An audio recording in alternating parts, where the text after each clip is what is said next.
Chers téléspectateurs, Assalamu alaikum wa rahmatullahi wa barakatuh. Bienvenue dans notre émission Le temps de réponse. Cette émission, comme vous le savez déjà, a pour but de répondre aux allégations à l'égard de l'existence de Dieu. J'ai à mes côtés nos deux missionnaires, Mourabi Shamim Saheb et Mourabi Kashif Saheb. Assalamu alaikum wa rahmatullahi wa barakatuh. Wa alaykum salam wa rahmatullahi. Il y a beaucoup d'enseignements religieux qui semblent irrationnels, illogiques et injustes. C'est pour cela que beaucoup de gens rejettent d'abord leur religion et ensuite Dieu lui-même. Il y a aussi une idée qui prévale que Dieu préfère des peuples à d'autres. Est-ce que c'est bien le cas, Mourabi Saheb? En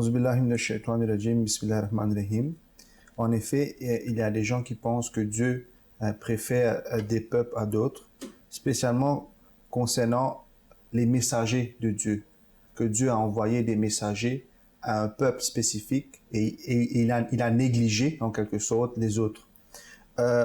Le Saint-Coran, dès le début du Saint-Coran,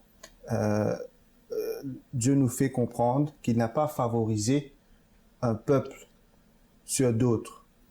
Le Saint-Coran nous dit au début même, le premier chapitre du Saint-Coran, Surah Al-Fatiha, que Alhamdulillahi Rabbil Alamin. Toutes les louanges appartiennent à Allah qui est le Rabb, le créateur de tout l'univers, de toute la création. Et non pas d'un groupe de personnes ou d'un peuple spécifique. Et on voit cela dans le monde physique, que Dieu, il est celui qui a créé, mais pas seulement créé, il a aussi créé les moyens afin pour subvenir aux besoins matériels de l'homme. Dieu a créé la nourriture, l'oxygène et tant de choses, la lumière du soleil, les animaux, les plantes et tant de choses qui sont indispensables pour la survie de l'espèce humaine. Donc, physiquement parlant, Dieu a créé toutes ces choses-là pour l'espèce humaine en général et Dieu n'a pas fait d'exception et Dieu n'a pas aussi favorisé un groupe de personnes ou un peuple sur un autre peuple en ce qui concerne les moyens physiques, les dispositions que Dieu a prises pour notre survie physique et matérielle. Mais il serait illogique de penser que, matériellement parlant, Dieu a pris toutes les dispositions essentielles pour subvenir à nos besoins. Mais en ce qui concerne notre survie morale et spirituelle, Dieu a favorisé un peuple à un autre. En d'autres mots, en ce qui concerne notre survie morale et spirituelle, c'est à travers les messagers, les prophètes d'Allah que Dieu envoie pour guider l'humanité. Dieu a décidé de favoriser seulement un peuple et Dieu a négligé les autres. Dieu nous dit dans le Saint-Coran nous informe très clairement que Dieu a envoyé des messagers à tous les peuples du monde, sans exception. Le chapitre 35, Surah Fatir, verset 25. Inna arsalnaka bil haqqi bashiran wa nadhira. En vérité, nous t'avons envoyé avec la vérité, en s'adressant au prophète sallallahu alayhi wa sallam, en tant que porteur de la bonne nouvelle et avertisseur. Wa in min ummatin illa khala fiha nadhir. Et il n'est de peuple à qui un avertisseur n'ait été envoyé. Donc, dans tous les peuples, il y en a des messagers qui sont venus. Des avertisseurs qui sont venus afin qu'ils puissent guider l'humanité, guider ces peuples en question. Surat An-Nahl, le chapitre 16 du Saint-Coran, verset 37, très clairement, وَلَقَدْ بَعَثْنَا فِي كُلِّ أُمَّةٍ رَسُولًا. Et nous avons certainement envoyé à chaque peuple un messager, أَنِ اعْبُدُوا اللَّهَ وَاجْتَنِبُوا الطَّاغُوتَ, avec un message universel, adorer Allah et éviter at-taghut, les transgresseurs. Donc, dans ces deux versets, très clairement, Allah annonce que j'ai envoyé des messagers, des prophètes à tous les peuples de ce monde. Et je n'ai pas favorisé un peuple à un autre. Certes, le Saint-Coran mentionne de nom une trentaine de prophètes qui est mentionné de nom dans le Saint-Coran en guise d'illustration. Car il serait impossible de mentionner le nom de tous les 124 000 prophètes qui ont été envoyés par Dieu pour guider l'humanité selon une tradition du prophète sallallahu alayhi wa sallam où il déclare que Dieu a envoyé 124 000 prophètes vers l'humanité. Donc Dieu n'a pas mentionné de nom ces prophètes-là, mais Dieu nous dit qu'il a envoyé des prophètes à tous les peuples de ce monde. Et Dieu nous dit aussi dans le Saint-Coran que j'ai mentionné les noms de quelques-uns, mais il y a beaucoup d'autres que je n'ai pas fait mention de leur nom. Donc, le Saint-Coran nous enseigne, et Allah nous enseigne dans le Saint-Coran, en ce qui concerne les messagers, il n'y a pas de favoritisme de la part de Dieu, mais qu'il a, tout comme il a assuré, il a mis en place les dispositions pour assurer le survie physique de l'homme, de la même façon, il a envoyé des messagers à tous les peuples de l'humanité pour assurer le survie moral et spirituel de ces gens. Lorsque l'on s'intéresse aux croyances religieuses, on constate qu'il y en a des croyances qui poussent les gens à renier Dieu. Comment expliquer cela? En effet, si Dieu présente des enseignements irrationnels ou illogiques ou injustes, on peut en conclure que soit Dieu n'existe pas, c'est une invention de l'homme, ou que ces enseignements, s'il existe, ces enseignements ont été transformés. L'idolâtrie, par exemple, est une pratique ou croyance qui a poussé bon nombre de gens vers l'athéisme. Ils trouvent que c'est stupide ou absurde de supplier et demander de l'aide à quelque chose que l'on fabrique de nos propres mains et qui n'a pas de pouvoir de faire du bien ou du mal à personne. Dans le Saint-Coran, Dieu nous raconte l'exemple du prophète Abraham, paix soit sur lui, qui dès son jeune âge trouvait que l'idolâtrie était quelque chose d'absurde. Il trouvait, exactement, il trouvait que son peuple avait perdu le bon sens parce qu'ils adoraient et aimaient un objet qu'eux-mêmes avaient façonné de leurs mains. Voici comment le prophète Abraham, paix soit sur lui, avait dénoncé l'idolâtrie et démontré que c'était quelque chose d'insensé. C'est Dieu qui nous en informe dans le Saint-Coran. Dans le chapitre 21, versets 52 à 68. Dieu nous dit: « Et avant ceci, nous avons accordé à Abraham sa direction et nous le connaissions bien. Lorsqu'il dit à son père et à son peuple: « Quels sont ces statuts auxquels vous êtes si dévoués ?»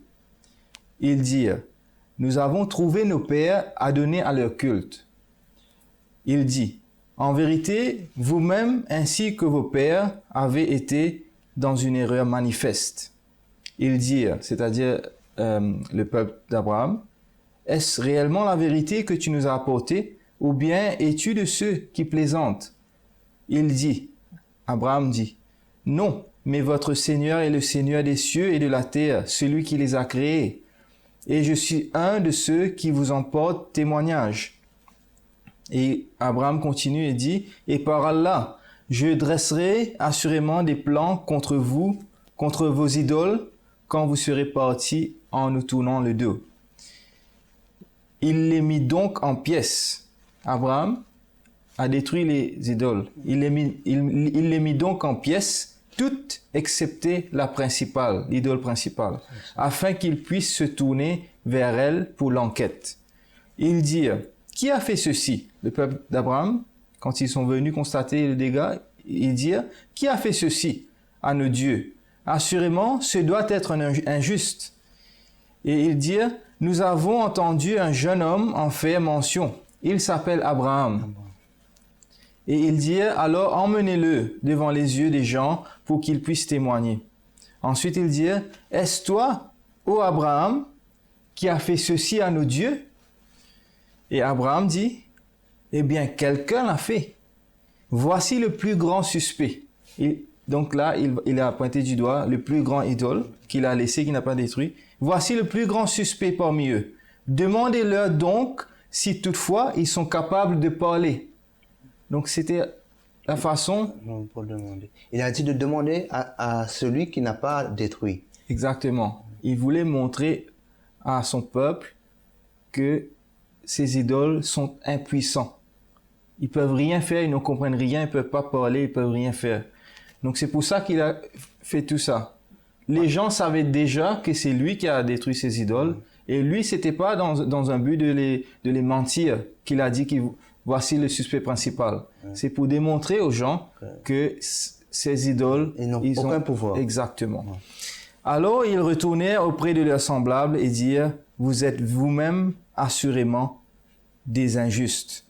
Et ils furent obligés de baisser leur tête de honte et de dire à Abraham, tu sais parfaitement bien que ceci ne parle pas. Ici, c'est bon de mentionner qu'ils n'ont pas accusé à Abraham de mentir. Que pourquoi tu dis que c'est lui qui est le suspect principal, donc l'idole qu'il n'avait pas détruit. Mais ils ont compris le point qu'Abraham voulait expliquer, que ces idoles-là ne peuvent pas parler. Exactement. Par cette action, comme si les gens ils ont compris comment c'est une bassesse de croire dans quelque chose qui ne peut pas parler ou bien qui ne peut pas nous aider. Exactement. Donc voilà comment le prophète Abraham, paix soit sur lui, a démontré à son peuple que l'idolâtrie est insensée. Et la loi fondamentale que Dieu a enseignée à tous les peuples, c'est qu'il est unique et sans associé et qu'on doit l'adorer directement sans intermédiaire. On retrouve cet enseignement de base à la source de chaque religion divinement révélée. La nature humaine est-elle conçue telle par Dieu qu'elle trouve répugnante l'idée d'adorer plusieurs dieux ou des idoles. Même ceux qui adorent des idoles, ils disent que ces idoles sont des moyens pour atteindre le Dieu suprême qui est invisible et infini. Et en fait, ils admettent que ces idoles n'ont aucun pouvoir. Dans le Saint-Coran, Dieu condamne aussi toute autre forme d'association de partenaires avec Dieu. Dieu se décrit comme unique, indépendant, sans partenaire, sans enfant et sans parents, existant de lui-même, et celui sur qui l'existence de toute chose dépend. Celui qui soutient toute la création. La croyance chrétienne de la Trinité, qui est aussi une forme d'idolâtrie, c'est aussi une de ces croyances irrationnelles qui a poussé bon nombre de gens à rejeter Dieu. Exactement, le concept de Trinité a été malheureusement pousse toujours beaucoup de gens vers l'athéisme, car c'est un concept qui est illogique et qui est contre le bon sens. Et le concept de Trinité a été réfuté catégoriquement par Dieu le Tout-Puissant dans le Saint-Coran, car ce concept-là est non seulement contre les attributs parfaits de Dieu, mais aussi à l'encontre de la raison et de notre logique. Le concept de Trinité, comme l'est présenté aujourd'hui, signifie que l'être suprême, la divinité, est divisé en trois composants, notamment Dieu le Père, Dieu le Fils et Dieu le Saint-Esprit.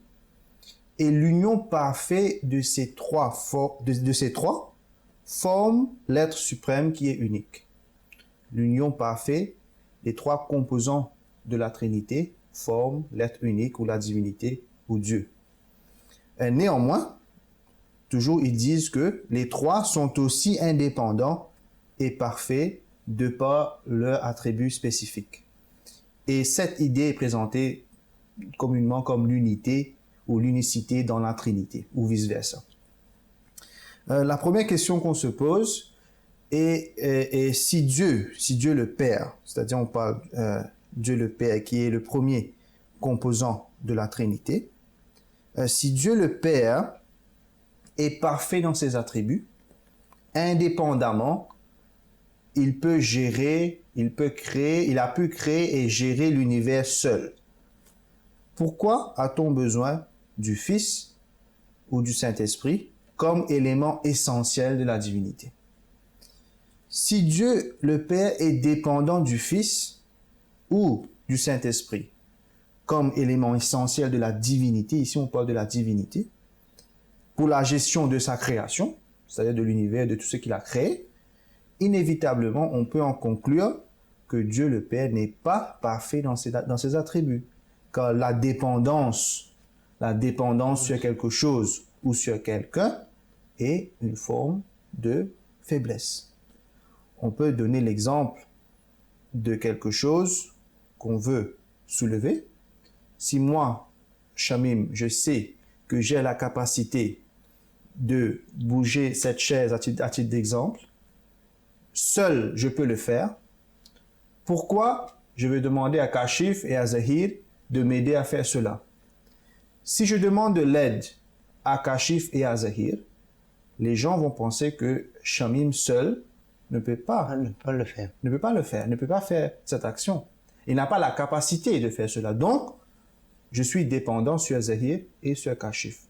Et que cela démontre certainement que je ne suis pas parfait dans mes attributs. La même chose ici s'applique sur la création de l'univers, sur la gestion de l'univers. Si Dieu le Père seul pouvait le faire, pourquoi créer? Où est la nécessité d'avoir Dieu le Fils et Dieu le Saint-Esprit qui fait partie intégrante de la divinité? Deuxièmement, on peut aussi se poser cette question. Si Dieu le Fils et Dieu le Saint-Esprit font partie intégrante de la divinité, comme de nos jours, les chrétiens disent que Dieu le Fils et Dieu le Saint-Esprit aussi font partie de la divinité, à tel point que les trois composants, c'est-à-dire le Père, le Fils et le Saint-Esprit, sont considérés comme une seule entité, l'être suprême. Si tel est le cas, pourquoi Dieu le Fils, c'est-à-dire Jésus, paix soit sur lui, tout au long de sa vie sur terre, il s'est adressé uniquement à Dieu le Père pour l'exaucement de ses prières? Pourquoi pas à Dieu le Saint-Esprit? On voit dans la Bible nous enseigne que Jésus, fils de Marie, paix soit sur lui, à plusieurs reprises, il avait fait des prières.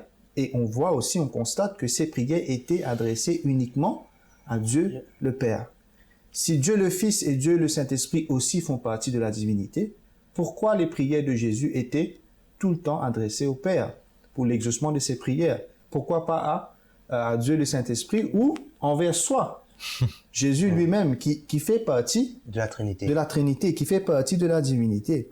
Si Dieu le Père seul peut exaucer les prières, cela signifie très certainement que les trois composants de la Trinité ne sont pas égaux. Ils ne sont pas indépendants dans leurs attributs. Ou que Dieu le Fils et Dieu le Saint-Esprit ne font pas partie de la divinité tout simplement. Et c'est la raison pour laquelle Jésus s'adressait uniquement à Dieu le Père. Donc on peut en parler sur le concept de la Trinité. En bref, le concept de la Trinité est illogique. Bien souvent, on nous demande d'y croire uniquement et de ne pas essayer de comprendre. Car c'est ça la foi, de comprendre, de croire en quelque chose qu'on ne comprend pas. Mais comme le quatrième calife de la communauté musulmane ahmadiyya, Mirza Tahir Ahmad rahimahullah, quand il parlait du concept de la Trinité, il dit que je peux avoir foi en quelque chose qui est au-delà de ma compréhension et de la raison. Mais je ne peux pas avoir foi en quelque chose qui est contre la raison. Il y a une nuance ici. On peut avoir foi en quelque chose qu'on ne comprend pas, qui est au-delà de notre compréhension. Mais on ne peut pas avoir foi en quelque chose qu'on sait qui est à l'encontre de la raison. Et le Saint-Coran, c'est la raison pour laquelle le Saint-Coran, à maintes reprises, le Saint-Coran mentionne la croyance de la Trinité et il dit que c'est quelque chose qui est contre l'être suprême de Dieu, contre les attributs parfaits de Dieu. À titre d'exemple, Allah nous dit « Wala taqulu thalatha » et ne dites pas qu'ils sont trois, c'est que Dieu est trois. « Intahu khayran lakum » cessez de dire cela, cela vaudra mieux pour vous. « Innamallahu ilahun wahid » en vérité, Allah n'est qu'un Dieu unique. « Subhanahu an yakunu lahu walad » Saint est-il bien au-dessus du besoin d'avoir un fils, du besoin d'avoir un fils. Lahu ma fis samawati wa ma fil ardi wa kafa billahi wakila. C'est à lui qu'appartiennent tout ce qui est aux cieux et tout ce qui est sur la terre, et Allah suffit comme gardien. Et aussi le surah Ikhlas qu'on avait mentionné dans le passé, où Allah dit qu'il est unique, qu'il est indépendant et qu'il n'engendre pas, ni n'est-il engendré. Walam yakul lahu kufuwan ahad, et qu'il n'y a nul semblable à lui. Donc, il y a plusieurs versets du Saint-Coran qui nous expliquent très clairement que Dieu est unique, Dieu n'est pas trois, et que le concept, l'idée même de la Trinité est quelque chose qui est non seulement contre la raison, mais aussi à l'encontre des attributs d'Allah. Jazakallah Shem Seb. Donc on comprend que la Trinité c'est une doctrine infondée. Maintenant, le péché originel. Le péché originel est une de ces croyances qui a conduit beaucoup de chrétiens vers l'athéisme. Qu'en pensez-vous? D'abord, il faut savoir c'est quoi le péché originel. Le péché originel, c'est la croyance chrétienne que chaque personne naît impure ou de nature corrompue parce que l'humanité en entier a hérité des conséquences du péché d'Adam et Ève lorsqu'ils ont désobéi Dieu en mangeant le fruit défendu. Or, cette croyance est totalement injuste. Comment peut Dieu, qui est le plus juste, faire porter les conséquences du péché de quelqu'un à toute sa descendance jusqu'à la fin des temps? Nous croyons que chaque âme née pure est totalement innocent, sans péché. Dieu nous apprend aussi dans le Saint-Coran que personne ne portera le fardeau d'un autre. C'est-à-dire que Dieu ne punit pas Monsieur X pour la faute qu'a commis Monsieur Y. Voyons ce que nous dit la Bible au sujet du péché originel. Suite à la désobéissance d'Adam et Ève, après qu'ils aient mangé le fruit défendu, on lit. Le Seigneur dit au serpent, « Puisque tu as fait cela, tu seras maudit entre tout le bétail, tout le bétail et entre tous les animaux des champs. Tu marcheras sur ton ventre et tu mangeras de la poussière tous les jours de ta vie. Je mettrai inimitié entre toi et la femme, entre ta postérité et sa postérité. Celle-ci t'écrasera la tête et tu lui blesseras le talon. » Il dit à la femme, « J'augmenterai la souffrance de tes grossesses. Tu enfanteras avec douleur et tes désirs se porteront vers ton mari. Mais il dominera sur toi. » Il dit à l'homme, « Puisque tu as écouté la voix de ta femme et que tu as mangé de l'arbre au sujet duquel je t'avais donné cet ordre, tu en mangeras point. Le sol sera maudit à cause de toi. C'est à force de peine que tu en tireras ta nourriture tous les jours de ta vie. Il te produira des épines et des ronces, et tu mangeras de l'herbe des champs. C'est à la sueur de ton visage que tu mangeras du pain, jusqu'à ce que tu retournes dans la terre. » Donc ça, c'est l'extrait de la Bible où Dieu a décidé de punir Adam et Ève pour le péché qu'ils ont commis, ainsi que toute leur descendance. Mais même après qu'Adam et Ève se sont repentis, Dieu maintient toujours le fardeau de leur péché sur l'humanité en entier. C'est déjà inacceptable et injuste de faire souffrir toute l'humanité pour le péché d'un homme et d'une femme. Un Dieu juste ne peut pas faire cela. Mais en plus de ça, selon cette croyance, si quelqu'un se repent et mène une vie pure, sans péché, il ou elle portera toujours le fardeau d'Adam et Ève. La femme souffrira toujours pendant la grossesse et l'accouchement. Et ce sera toujours avec beaucoup de peine qu'ils produiront leur nourriture de la terre, et ce sera toujours par le dur labeur qu'ils survivront. Comment Dieu peut-il être si injuste qu'il continue d'imposer le fardeau du péché, même sur ceux qui se repentent? Et c'est pas fini. Cette couple qui s'est repenti, cet homme pieux et cette femme pieuse, s'ils ont des enfants, les enfants naîtront avec le poids du péché et hériteront aussi de la punition d'Adam et Ève. Donc Dieu impose la punition d'Adam et Ève aux innocents et la repentance n'y change rien. Et Dieu est, semble-t-il, tellement injuste qu'il a décidé que le péché et la punition sont hérités par les enfants, mais la vie pure et sans péché n'est pas héritée. Quelle absurdité! C'est pour cela que beaucoup de gens ont rejeté Dieu, ont refusé de croire en un tel Dieu. À ses croyances. Exactement. Jazakallah Kashif Seb, Jazakallah Shamim Seb pour vos explications. Nous voici arrivés à la fin de notre émission. À très bientôt. Assalamu alaikum wa rahmatullahi wa barakatuh.